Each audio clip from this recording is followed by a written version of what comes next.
Приветствую, друзья! Я решил поделиться с вами моим опытом в сфере экзобиологии. Это первое видео из двух, и в данном видео кратко расскажу, какой, по-моему, корабль лучше использовать, чтобы не погибнуть, и как быстро поднять ранг по экзобиологии. Хотя экзобиология на самом деле интересна открытием новых, еще никем не открытых био. Но про это будет второе видео, в котором я поделюсь секретами и наработками, полученными мною в сотрудничестве с моими друзьями из игры, командирами Гусон, разработавшим важные таблицы для поиска био и сделавшим открытие важности гелия, Анчорет, собравшим в свое время в Дискорде нас и написавшим программу-читалку логов, и другими.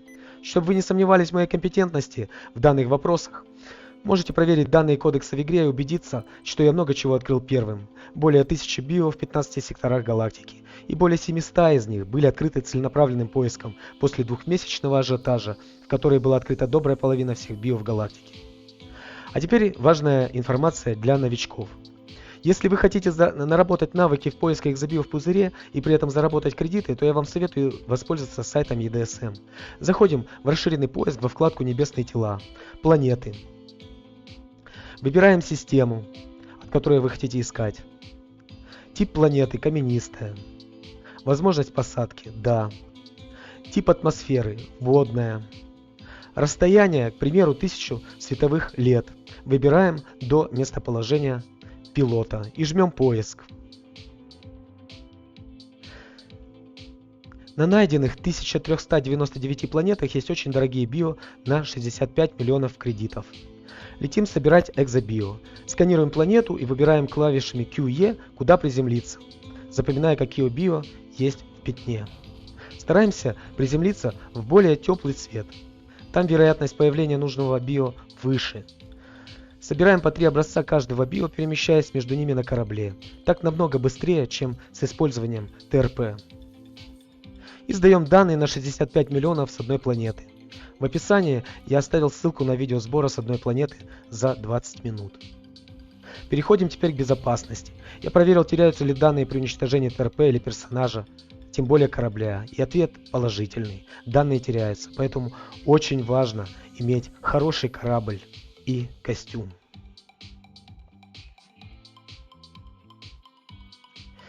Я предлагаю вам использовать для экзобиологии корабль ДБЕ без ТРП. Ссылку на сборку ДБЕ оставлю в описании под видео. У него отличный щит, с которым я могу летать даже в опасных зонах в пузыре. И прыжок почти 72 световых года. FSD у меня есть ЦГ, но насколько знаю, его можно купить у техноброкера человеческих технологий. 3 АПР необходимы для починки FSD после нейтронок.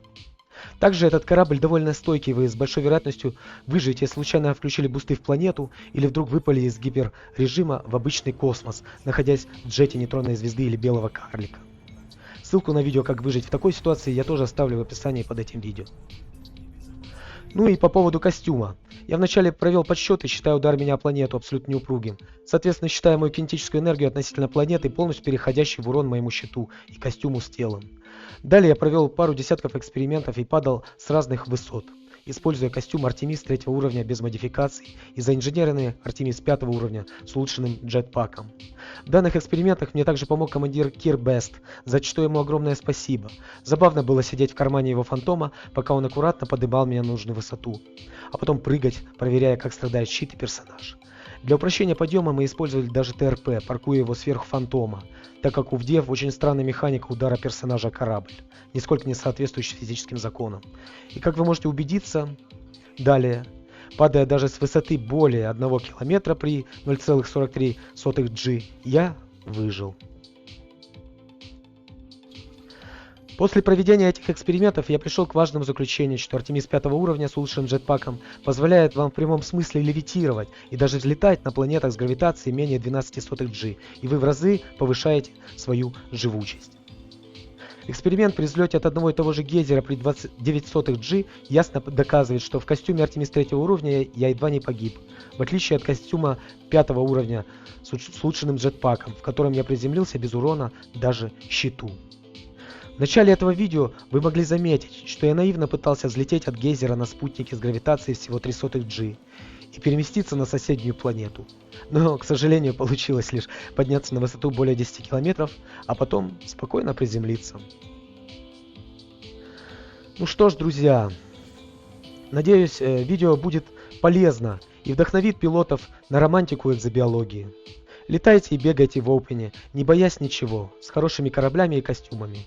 И опять повторюсь, что более важное и специализированное видео по экзобиологии я выпущу намного позже, если Бог позволит и буду жив. Удачи, ребята!